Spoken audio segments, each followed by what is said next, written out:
আকি সেরামিক্সের 16 floor tiles দেখেন, এটা কার্পেট ডিজাইন অনেক সুন্দর, কিন্তু দেখেন একদম নতুন আসছে মার্কেটে।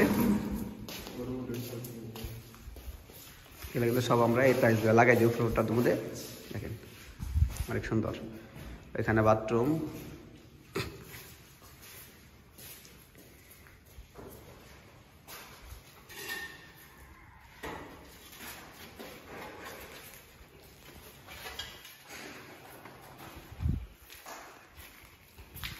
স্কার্টিংটা লাগালে কিন্তু আরো অনেক সুন্দর লাগবে।